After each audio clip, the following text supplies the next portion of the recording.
Okay, I think we are ready to go if you are. Yep. This morning, Brigadier General Dale Lyles, the Adjutant General of Indiana's National Guard, and I will provide an update on what we know at this moment, real time, regarding Camp Atterbury being selected as another temporary home and processing center for Afghan evacuees.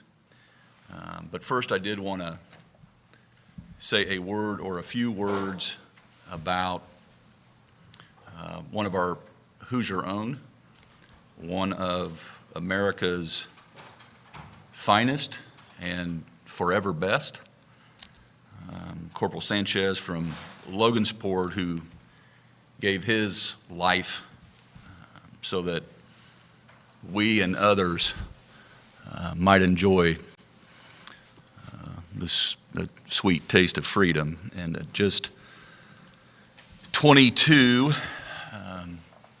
Corporal Sanchez, the man in receipt of orders, stood in a very dangerous gap and leaves citizens like us forever in his debt. And we must never forget and always remember, always honor his legacy and vow to be there for his now Gold Star family in the days ahead. He served so that the very evacuees who will get off the plane tired, off balance, psychologically strained, hungry, dealing with health issues, maybe with only a backpack to their name, little money, if any, so that maybe they could enjoy and appreciate that very same peace and security that we do right now here at home.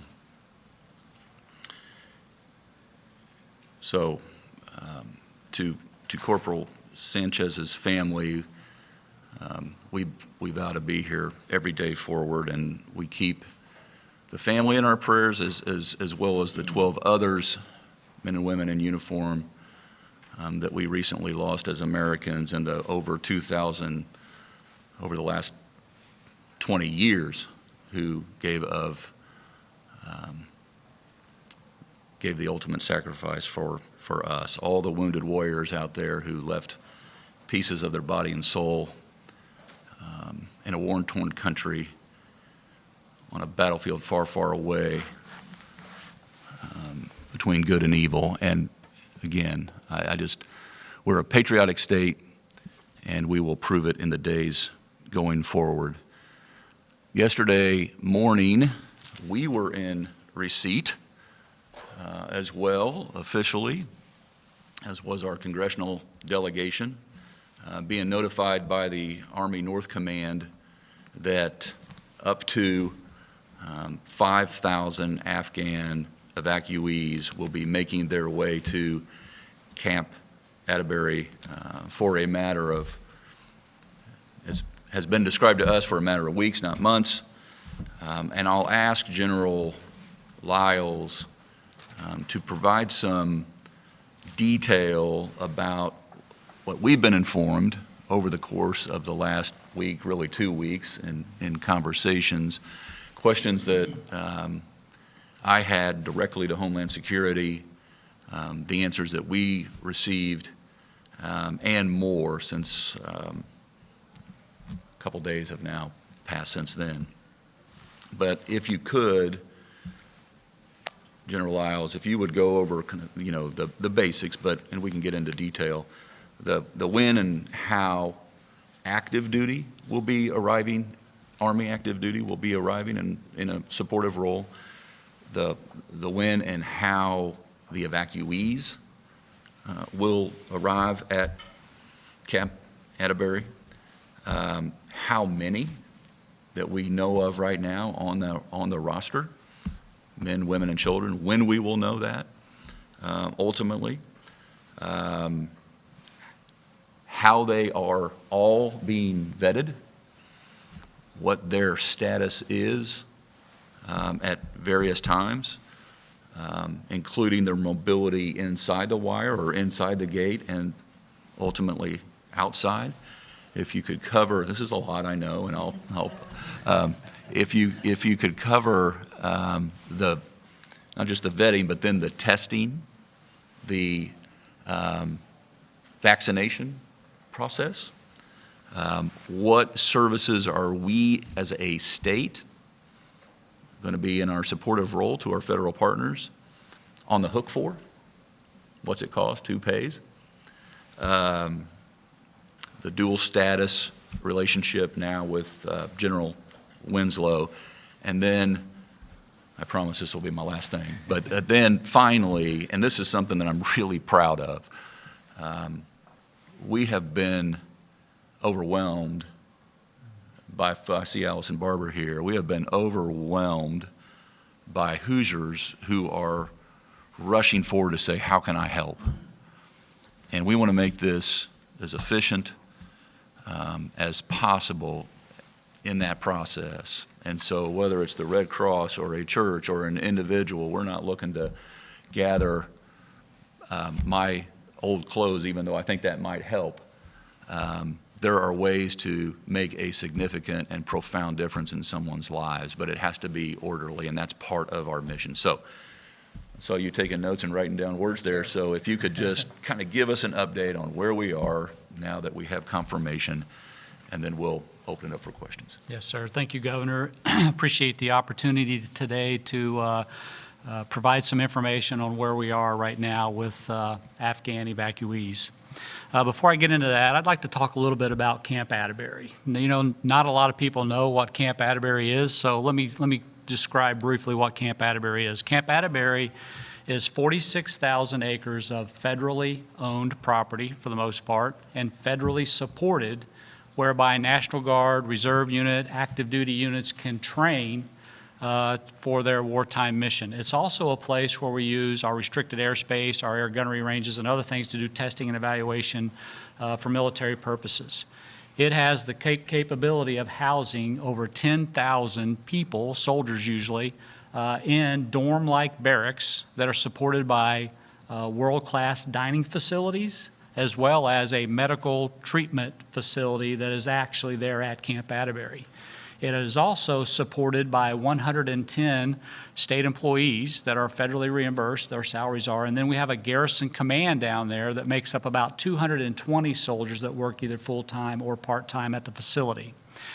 Camp Atterbury in the early 1940s mobilized over 100,000 men for World War II and then supported their return and their medical status through the Army hospitals that were erected there. Camp Atterbury also was a site for World War II prisoners from the Italy campaign following the war for a temporary period. Some of those prisoners actually settled in the United States.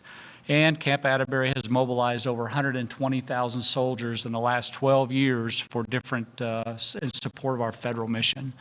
Camp Atterbury is well prepared. It's got the right facilities to conduct this temporary mission, and we have the right processes in place to do this mission and to do it right. And so where we are right now is this. There are individuals at a point of debarkation throughout Europe and the Middle East that are being vetted through a multi-agency, multi-layer, multi-dimensional process that includes our agency partners from Homeland Security, the Department of Defense, the Department of State, the FBI, and the National Counterterrorism Commission, as well as other intelligence partners. They are there now vetting everyone that is leaving the point of departure in that region. They will then be cleared to fly to the United States, where they will enter a point of embarkation, and then they will be vetted again through these same processes to validate all of the things that were discovered before they came here and to further set the conditions for the types of visas and or credentials that they hold. Once they pass through that screening process, then they will come to Camp Atterbury, where they will go through a reception, staging, and onward integration process that then puts together a deliberate, detailed, and thoughtful process of vetting done by the Department of Homeland Security, Customs and Border Patrol, FBI, and the Department of State. They will also, during this period of time, be screened medically and be held in a medical hold status for what we think will be about 14 days to determine their medical condition. So that status will be determined through that 14 days by our interagency partners. Their medical status will then be determined as well. And we have right now coming to Camp Atterbury our partners from Fort Hood, over 800 soldiers coming to Camp Atterbury that are an organization of military police, a very robust package of medical augmentees to include physician's assistants, nurses, and medics. We will also have an enabler package that will help us with life support packages and logistical sustainment of the evacuees while they are at Camp Atterbury. We have identified where there may be potential gaps by the Army and by the Indiana National Guard, and we are contracting with the Army Sustainment Command to fill those gaps where there might be weaknesses. So, for example, one of the things the governor charged me was to pay particular attention to what pressure we might put on agencies outside of Camp Atterbury. In light of the fact that we are having a higher positivity rate in COVID, we understand that emergency room wait times are higher than normal. We do not want to pressure local hospitals. We have also partnered with the local community, the Edinburgh Police Department, Columbus Police, Johnson County Sheriff, and others to build a partnership to understand what security concerns could potentially arise and how we might react and anticipate those concerns. So we have set the conditions with the enabler package. That is an active duty package. It came with an active duty general. And because of that, in our partnership with the National Guard, we are appointing a dual status commander down there, Brigadier General Tim Winslow. He will be the dual status commander that will be responsible for oversight of all the activities at the facility. I feel very confident in the enabler package that they are sending us that we will be able to accomplish our mission in a very robust manner. Additionally to the Fort Hood battalion that is coming to us, Army Medical Command at Fort Knox is also sending a medical package up to help us with the medical condition and screening processes that will go on with the evacuees. So what happens once they come to Camp Atterbury? Once they arrive at Camp Atterbury, that's where they will be put into the RSO process, reception, staging, and onward integration. That process will greet the evacuees, and then we will put them through a series of medical screening requirements that will be done by our medical enabler packages, as well as our partners from Department of State, Homeland Security, and Citizens and Immigration that will be on there as well to continue the vetting process. We have identified potentially a cohort of evacuees that may have COVID. So they will receive 3 COVID tests en route to Camp Atterbury, 1 at point of departure in Europe or the Middle East, 1 when they hit the point of entry at either Dulles or Philadelphia, and then again at Camp Atterbury by our medical providers. Additionally, if there are signs or symptoms of COVID once they arrive, we will be able to test and treat them accordingly. And we have predetermined sites for quarantine or isolation, things of that sort. So we have been talking with Fort McCoy and Fort Pickett. I was on the phone with the Adjutant General from Virginia this morning, getting lessons learned. They've been doing this for about 10 days now, so we have some lessons learned from them. How long will they be at Camp Atterbury? And so this is what we believe is unfolding now, and this is in concert with our discussion with the Director of the Homeland Security personnel. We believe that there will be what I would describe as a 14-day process, about 14 days of a medical screening process once they land, once they come to Camp Atterbury. We will do that. They will also then be a vetting process that will determine what status they are in, and commensurate with that status will determine their ability to leave Camp Atterbury. The Director of Homeland Security described it as, once we get through the medical screening process, single-digit weeks, the non-governmental organizations who are already calling and we're already synchronizing that effort will come to Camp Atterbury, and dependent upon their visa status and where they are in the vetting process, will then resettle them throughout the United States. And so that's what we think will happen once they come to Camp Atterbury, once they go through that medical process. Single-digit weeks is what's been described to us. We are fully capable of going beyond that if it's necessary. Right now, our planning assumption is to plan for 5,000, and Camp Atterbury is well equipped to do 5,000. We think they will start flowing sometime later this week, maybe early next week, still to be determined.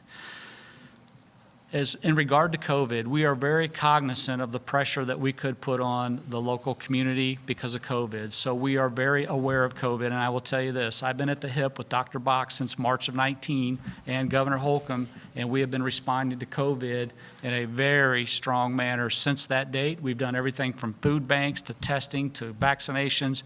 So we have a pretty good handle on what to expect with COVID, and we're going to be able to leverage that experience over the last 20 months to be able to help with any COVID outbreak.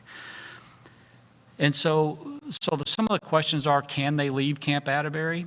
That is all determined upon their visa status, which is determined by our interagency partners. So depending on what their status is will determine on how the non-governmental organization comes in and takes them and actually helps them get resettled in the country. So that will determine that. I'm looking to see if I missed anything that the governor outlaid was cost. So there is no burden on the state for this. This is a complete federal mission. And so the federal contracting that's coming in is coming through a variety of agencies. There is funding from the Department of State. There is funding from from Department of Homeland Security. And there is all of that money is being sent right now through the Army Budgeting Office. It has been made readily available to Camp Atterbury, and we have no issues right now with the funding that's coming in order to do this. As far as donations go, there has been an outpouring of donations that's beyond belief. It truly is amazing that all of the Hoosier care and kindness that's on display right now really makes me proud to both be a Hoosier and an American. And so we are in the process of setting up a formal method for receiving donations and then processing those donations, inventorying them, and getting them into the right hands of the evacuees. That process is still emerging. However, today, you can call the Indiana National Guard, 317-247-3559, and Ms. Laura Martz will take your information and take your efforts to help. And then once we build this apparatus to help with this outpouring of kindness and love, we will make sure that we get your information into the right hands. Will you repeat the most popular Laura's phone number in the state Yes. of Indiana again? I will. 317-247-3559. And she is there and ready to take your information and to help put this into a database that then we can get it into the right hands of the right organizations that will lead the effort on donations. The other thing that I want to talk about a little bit, and Governor, you may want to amplify this, is yes, Camp Atterbury is a temporary facility to house evacuees that will be processed by national non-governmental organizations for onward integration into America. But it's deeper than that with this governor. He asked me, what can our state agencies do to help beyond just the Army processing, the Army reception and staging and onward integration plan? How can BMB help us? How can we be kind to these evacuees to repay them for what they paid for us for over 20 years of support in our fight against the Taliban? How can the Department of Health leverage their refugee directorate to help? How can FSSA help? So we're going to explore that, and we're going to deepen this cause, and we're going to try to help them become assimilated into America and to become Americans just like the rest of us.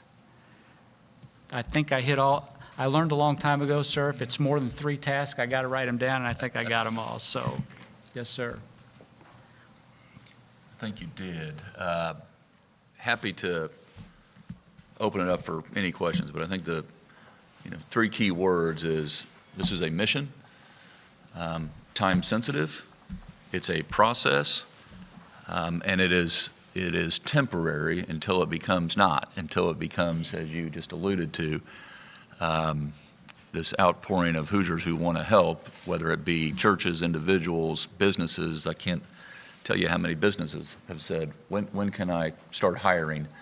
And this day will come, but we've got a mission to complete before we get there. With that, I'll open it up to any questions you might have. Eric Berman from WIBC. Oh, Thank you. Morning, gentlemen. Good morning. What is, two questions. First one, though, what is Indiana's capacity and willingness to accept evacuees for permanent residency as opposed to the temporary housing? There is a process that has to be conducted first and foremost, and as General Lyles just stated, we want to be there on the back end of that process to welcome these evacuees to permanent freedom. And you know, little did I know when I started talking about our mission, our efforts ongoing to be one Indiana for all, that it would expand my initial definition. But I do believe that folks will fall in love with Indiana as much as we have. And I hope some of this talent stays close, understanding that many of them will have familial draws around the country. And so that's where the NGOs become really important, and our state will be there as part of the process. Second, if you'll allow me to go off topic for a second, you have an executive order expiring today. You said you were talking. Oh, that's right. I'm sure it's in the date book notifications. Walking and chewing gum. Yeah. What's the status of that? And if that's still pending, can you elaborate on what you're discussing with the healthcare stakeholders? Well, it's pending, but for not very long. It will be hot off the press, so to speak, in a matter of hours. Can you elaborate on what's being discussed to shape that? We just want to make sure that to the extent that the state can help hospitals in this latest surge, that we're there. And we want to be smart about it. And we don't want anything to be counterproductive or overlook anything. And so we took time to sit down, huddle up, and bought a few more days. It'll end up not being that 48-hour period, but it'll be out on the street shortly, and I don't think you'll be surprised by anything. Thank you. Next is Rob Burgess from the Wabash Plain Dealer. Hello, good to be with you this morning. Good morning, Rob. Morning. I had a question for the General and one for you, Governor. General, will this cause strain on the National Guard's pandemic response that's already in progress? Are you going to have to pull people away from vaccination and testing sites to help deal with this? And Governor, just real quick, have you given any thought to reinstating the mask mandate given the recent rise in cases in the state? I'll answer my question. It's Wednesday. No. Thanks for the question. So as far as our COVID response goes, we continue to partner with Indiana Department of Health. Right now, we have soldiers that are helping Dr. Box with her effort to rid the state of COVID, and we see no risk to that operation. Indiana National Guard is the 4th largest guard state in the nation. We have a very strong and robust capability to help with both missions. I have outlined our priorities of effort. Our priorities of effort are to COVID and then to this mission, and there will be no gap in service to COVID operations. Next question is from Rich Nye, WTHR.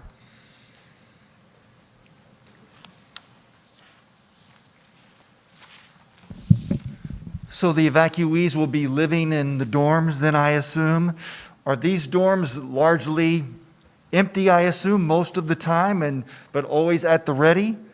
And what could you describe a little bit about what kind of living arrangements they will be in? Are these, 100 people to one room, 20 people to a room? What do they look like? Yes. Thanks for the question. So Camp Atterbury, being a training facility, is extremely busy from April to August because it's typically used by National Guard and Reserve component soldiers.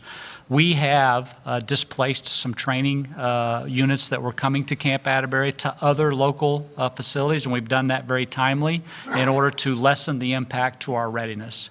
And so we see no impact to our readiness because we're able to, we've got, for example, a division warfighter that was scheduled to happen at Camp Atterbury. About 4,000 to 5,000 soldiers participate in that. We're going to move that to another facility in Pennsylvania. Very transparent to the unit. Readiness will be sustained.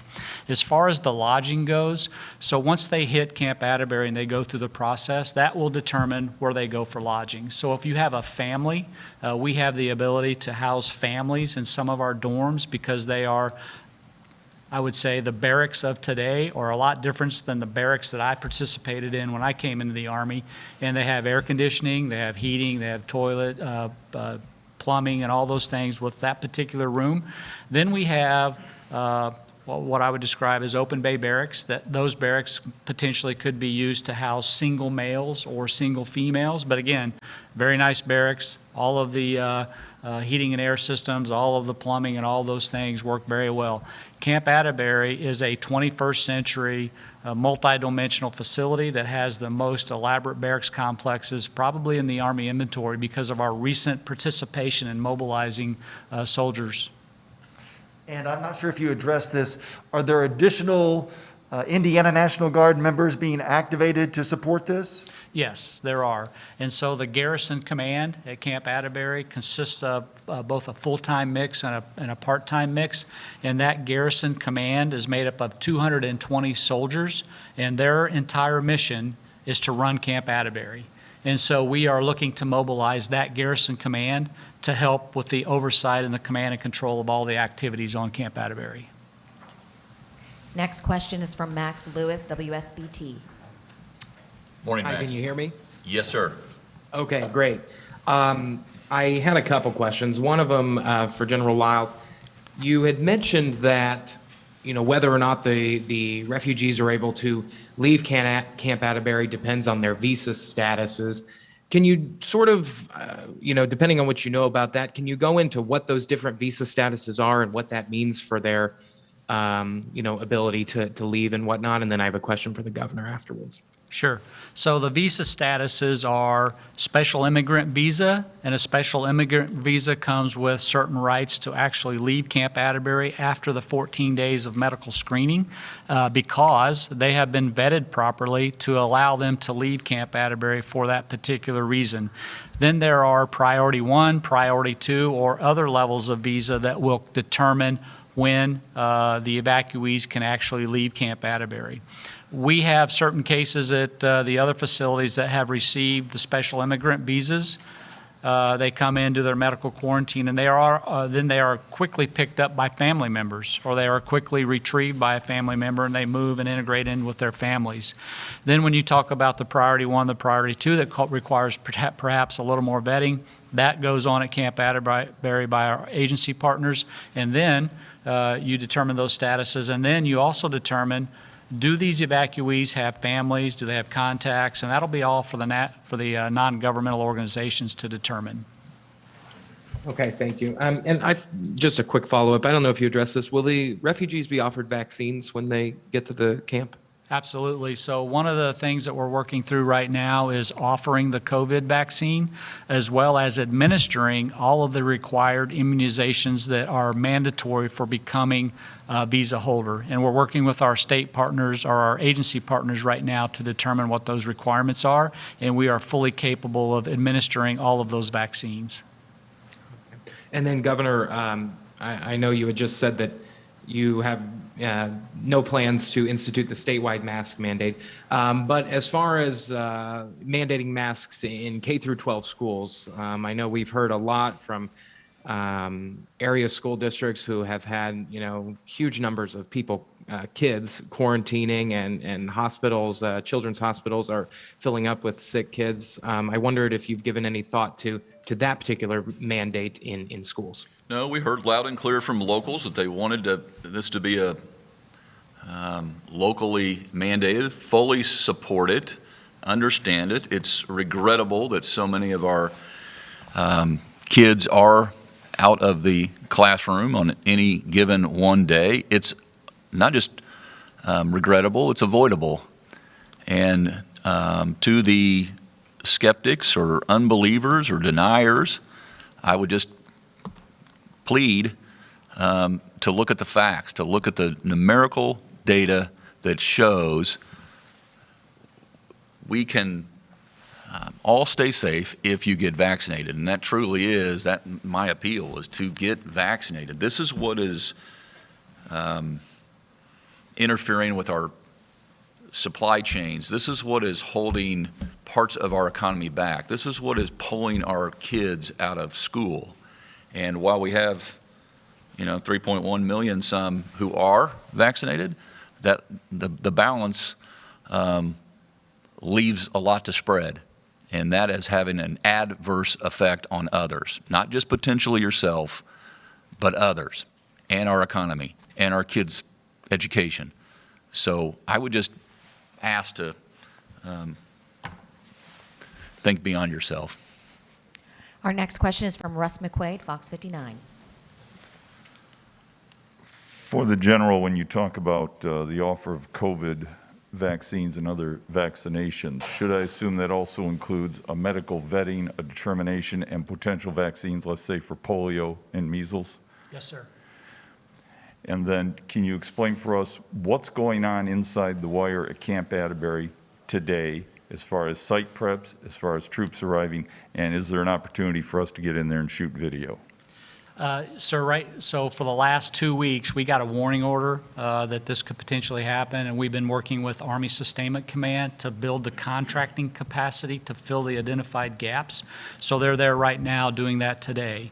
Additionally, the 27 Cav from Fort Hood, Texas is flowing in today, and they should all be on the ground by midnight tonight. As well as we should finalize the contracting pieces that are necessary to house up to 5,000 evacuees. Out of respect for their privacy, we want to respect their privacy, and for right now, there will be no visitations into Camp Atterbury. However, we could potentially set the conditions for maybe something outside of Camp Atterbury if they are willing to do that. But out of respect for their privacy right now, we are not going to do that. Well, I was looking for access before they show up, so it certainly wouldn't violate anybody's privacy if we go in and shoot video before they arrive. I'd be happy to talk with the post commander there and get back with you and let you know about that. Very good. Yes, sir. Yeah, we just don't want to sacrifice any part of the integrity of this mission, and it's underway right now. And so, privacy aside, I don't want anything to interrupt the mission and the staging. General, you might, and for the record, Russ said shoot video on Camp Atterbury, not shoot. Could you talk a little bit about the medical equipment that will, to his point, be brought inside the wire, tuberculosis, other concerns that we have? He mentioned a couple, but Yes, sir. This is a bigger than just COVID. Yes, sir. So at Camp Atterbury right now, we have a troop medical clinic, and that troop medical clinic is set to handle level 1, level 2 type trauma care. We are going to build that capacity out to build it up to higher levels of care with the Fort Knox medical team, as well as the team that is coming from Fort Hood. And so we will have a very robust package of medical providers to help with treating and evaluating the evacuees. And we, through the experience of the other facilities that are receiving evacuees, know and understand the condition that they will come to us at Camp Atterbury, and we're working very hard to set the conditions to receive them in anticipation of these conditions. Thank you. Our next question is from Jack Springate, WNDU. Good morning. Good morning. I was curious to hear if you guys could clarify, when these refugees, evacuees would be arriving to Camp Atterbury. Yeah. And also, what are the factors that determine, where they may go after that 14-day, quarantine, and then if they are granted the visa that allows them to leave immediately, what are the factors that determine where they go, either in Indiana or the rest of the United States? You want to repeat the when? Yes, sir. So as far as when, right now, our planning assumption is later this week, into the weekend and early next week, we could potentially receive the first 1,000. The conditions are set at Camp Atterbury today to receive 1,000, and so we are working with the Army North Command in order to understand when we will actually start receiving the evacuees, but we're anticipating later this week or into the weekend. And potentially in increments of 1,000. In increments of 1,000 up to 5,000. And Our next question is from wait, I Brandon. think he had a second part. What was? Where will they be resettled? Oh yeah. What's the status? You know, it's like any other case when they clear every hurdle and check every box, then they could be in San Diego, en route to San Diego. Yeah. Some will come with family members in the United States, and they will be quickly reunited with family members. Some will come with no family members, and so it'll be up to the non-governmental organizations to resettle them, depending on their status. Our next question is from Brandon Smith, WFYI. Good morning, gentlemen. Let me ask a quick clarifying question on the idea of them being able to leave Camp Atterbury after that 14-day medical screening. Obviously, permanent, I understand. Is there an idea, clarify for me, can they leave temporarily once they get that approval as well? And if so, how are we handling financial resources they might need to do that, transportation resources, or just help navigating a country they might never have been to? So those things will reside with our interagency partners. So for example, can they leave Camp Atterbury after their 14 days of medical screening, after they've been thoroughly and thoughtfully vetted and we understand what their visas allow them to do? Yes, they can. Everyone that comes to Camp Atterbury, the U.S. government will know who they are. They will have a firm understanding of who they are and what their status is pursuant to their visa. And so what we will do is work with our interagency partners to sit down with them and to describe for them what we have available to them, and all of the services they need are right there at Camp Atterbury, and we feel like that will help them understand that their desire to leave at Camp Atterbury needs to be worked, and the conditions need to be set to do that. And we are working very closely with the local governments and the local citizens to inform them about what we have at Camp Atterbury and the potential that they may leave our facilities. The financial help, the transportation help, all those things will be done by our interagency partners in association with the non-governmental organizations. And then as a follow-up to that, Senator Mike Braun has raised concerns about safety issues, and he said, you know, every local law enforcement in the state needs to know exactly who all of these people are. How much information will local law enforcement get? And when I say local law enforcement, are we talking about just the folks around Atterbury, or are we talking the entire state of Indiana? So for right now, our communications have been with local law enforcement in and around Camp Atterbury. My intent is to let the situation develop a little bit and then to communicate with Doug Carter, the superintendent of police, to set the conditions for him and other agencies to know exactly what's going on at Camp Atterbury. And I actually spoke to him about that yesterday. And we, Brandon, had a call yesterday afternoon with our entire congressional delegation. Our next question is from Abdul Hakim, Indy Politics. Good morning, Abdul. Good morning, Governor. Good morning, General. Governor, question for you. With respect to safety and security of the refugees, obviously Hoosiers are very welcoming. As you mentioned earlier, people want to donate and help. But there's also seems to be a segment of our population that is skeptical, to say the least. Some folks are actually making on social media some rather racist comments. What can you do? What is your message to those folks, and what can you do to guarantee, the safety of these refugees when they come here to Indiana? You want to go through the three-step process. Actually, it's really four in terms of vetting, because to get on the plane in Kabul, there was a low threshold. Yes, but sir. So just to reiterate, we know who they are when they come to Camp Atterbury because of this thorough vetting process.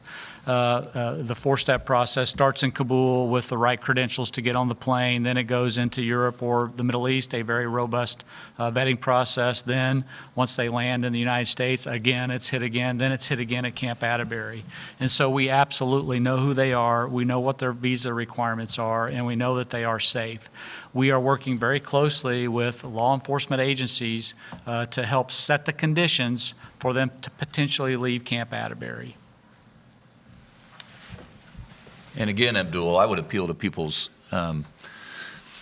hearts and minds in the sense that these are the same folks who, for decades, have assisted and aided us in on a very dangerous terrain. Translators, helping with our military, diplomatic efforts, people who worry about waking up tomorrow, and understanding that we're going to be, for those citizens out there who may question, this is where transparency will be paramount, to make sure that we're sharing what we know real time, and we'll be very honest. If we don't have a question answered, we'll go get the answer, and work with our federal partners to not just commence but conclude this mission. Our next question is from Nikki Kelly, the Journal-Gazette. Hi. Two quick questions, gentlemen. First, kind of a follow-up to Abdul's question, which is less about, well, basically, are you concerned that Camp Atterbury could become a target for any attacks, is the question.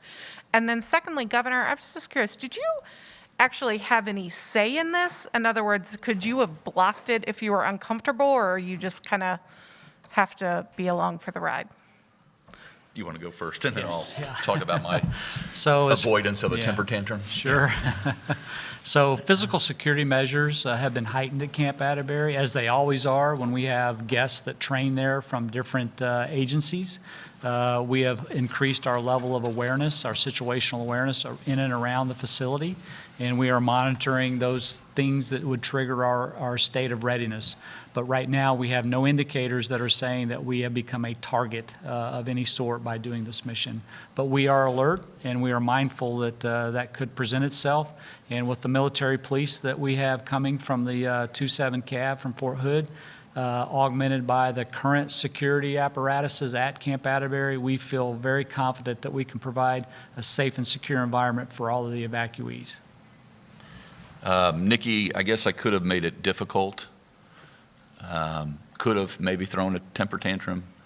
Could have been an obstacle. A, that's not who I am. B, that's not helping. And we are what's been obvious to me and for a long time, and especially over the last couple weeks, as there's been a lot of speculation about what may happen, I have grown more confident in our ability to know who these evacuees are and to process them as if they're going through boot camp.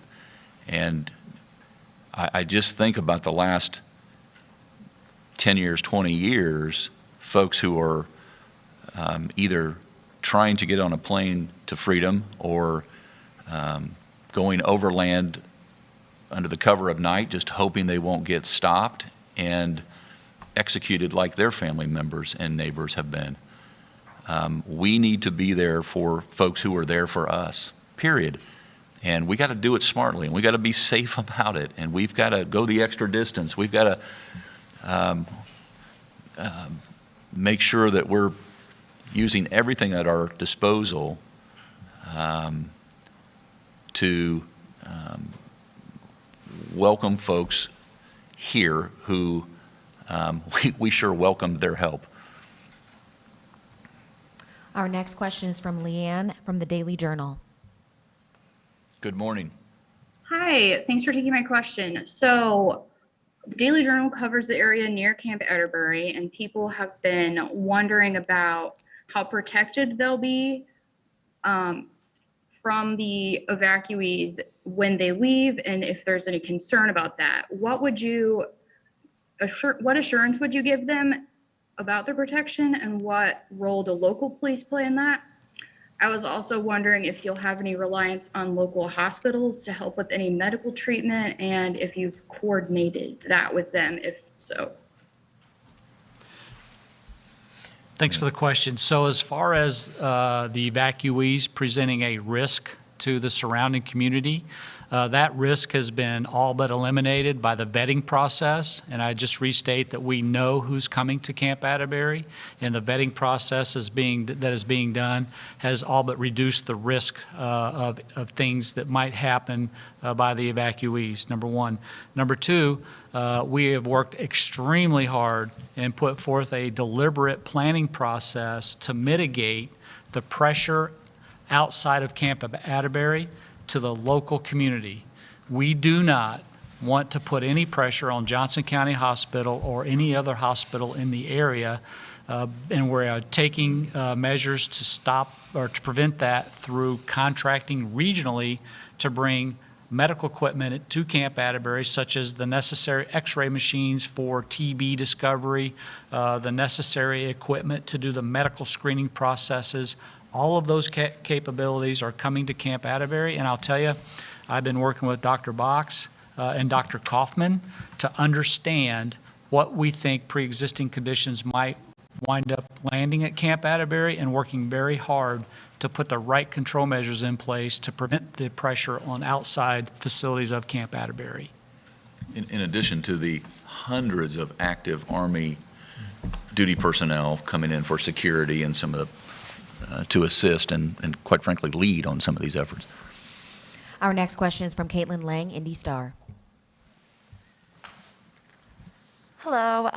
First of all, I just want to follow up on Nikki's earlier question. Did you offer to use Indiana's services for refugees to the federal government, or did they sort of tell you this was happening? We asked a lot of questions about the cost. Who would be tasked. I, at the very outset, said that literally what I've already shared time and time again is I want to aid those who aided us. I don't take for granted what these folks have put on the line for me and our state and our country.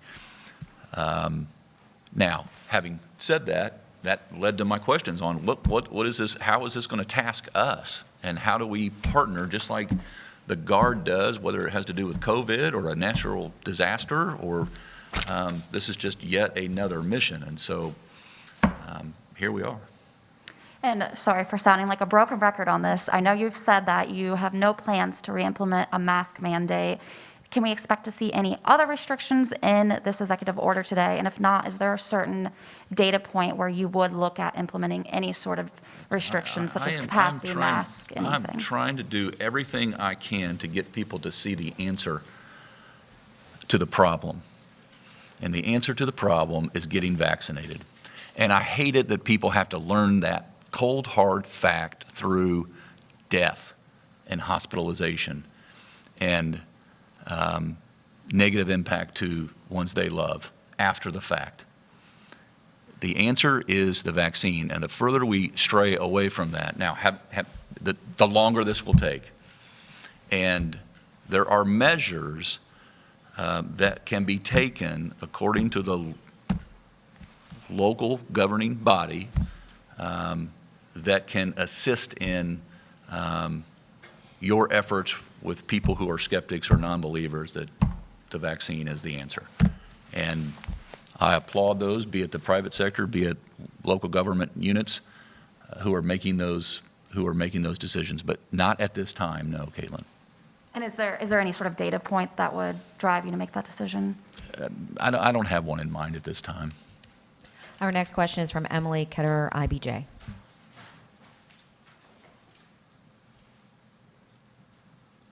Hi, I just have one quick question. So you said Camp Atterbury has the capacity or is well equipped to take 5,000 refugees. Is there a capacity to take more if needed? And could you be prepared for that if that comes? Yes. Camp Atterbury has enough hard stand billeting to house 10,000 soldiers. And so we could rapidly grow to 10,000 if needed. and we could even exceed that capacity with further build-out and contracts. Our next question is Whitney Downer, CNHI. Good morning. I wanted to ask specifically about if there was going to be any mental health care availability. A lot of these refugees are going to be incredibly traumatized, and I know that some of them will only be there for 14 days, but I was wondering if Camp Atterbury had any capacity to offer those types of services. Yes, there are mental health practitioners inside of the medical augmentation packages that we are getting, and in my conversations with FSSA, they have also volunteered to lend a hand if we need it. So yes, the resiliency of all of the evacuees will be tested because they have been through a very traumatic 4 weeks or 5 weeks, and so we recognize that as a pre-existing condition when they land, and we are setting the conditions to help with that. And then also with these NGOs, when exactly are they going to be on the ground, you know, helping those refugees get to where they're going to go, and are any of those Indiana-based? We expect the NGOs to start arriving today and to continue to arrive throughout the process. I am vaguely familiar with some Indiana organizations that are calling and offering their assistance, and we are going to work very hard to help them understand the processes so that we can rely upon Indiana NGOs to help us. Thank you. Our next question is David Williams, Wish TV. Good morning to both of you. Good morning, David. Two-part question. One, do we have any idea roughly how many refugees have decided or might decide to stay here in Indiana? And then my next question, once they decide to leave Camp Atterbury, could you go into a little more detail about the services that will be in place and ready for them once they decide to leave? The answer to the first part is no, we don't. We're not there yet. And the second, you just might want to take off the list real quick. Yes, sir. So the second part of your question, once they leave Indiana, what services will be available to them when they're resettled in San Francisco or Detroit or someplace like that? Or here. Or here. So I can tell you inside of Indiana, there will be a very strong package of state agencies that are willing to help. The governor made that very clear to me throughout this process. As far as onward integration into other communities throughout the United States, I'm not familiar with what the NGOs provide, but I can tell you USAID and other organizations are very good at handling this, and we expect that they'll handle this very professionally and do a good job with it. Are you able to give a couple examples of what services could be here in Indiana? Right. Yes. So inside of the Department of Health, there is a branch that helps with resettlement, and Dr. Box is tuned into that, and she's willing to help. Inside of FSSA, there are resiliency and other things associated with mental health and therapy. Then there's, at our disposal, the governor told me today, BMV, how do you help them get a driver's license? How do you assimilate them into the schools? How can we get Department of Education involved? So he's given us the green light to help with that process. And as this starts to mature and we start to see where we are, we'll work very hard to go beyond just receiving, staging, and onward integration. We will help to resettle those that want to remain in Indiana the right way. If they have the status to remain, the services will be there for them. And for every employer that's saying, I'll hire 450 of them right now as soon as they're cleared, so Department of Workforce Development, you can just go through every agency, every department, and if they are cleared, then we will have their attention while they're inside the wire. And there's that goes right back to the process, this temporary process, and moving from one stage to the next, to the next, to the next. We'll make sure that as they determine what lane they want to get in, where they want to go, that hopefully our Hoosier hospitality shines through and is attractive. Thank you. Thank you. Our last question is from Tom Davies, AP. Hello. A couple quick things, Governor. Is there plans or accommodations being made for any of the children that come to get them in schools, or will that be something that happens after they are resettled? Yeah. After, you can elaborate. This is, if you keep the word temporary top of mind, we're not there yet. That's not part of this mission at this time because they don't have the status, or they're not in that at that stage. So education is not something the federal government is throwing resources behind. And then my other question is with the recent strain hospitals that are around the state, is the state taking any additional actions now with your new executive order or other things to assist the hospitals in the situation that they're facing? Yeah, we're working with them in as timely, real-time manner to make sure when we're seeing the diversions that they do have their resources. But there's no draconian measures where we're saying we're going to suspend non-emergency procedures, as an example. But we want to make sure that, again, understanding who is responsible for these diversions, and that are the very folks, 99% of them, that come in and aren't vaccinated. So no draconian measures at this time. But again, the executive order will be updated and out on the street in a matter of hours. This concludes today's press conference.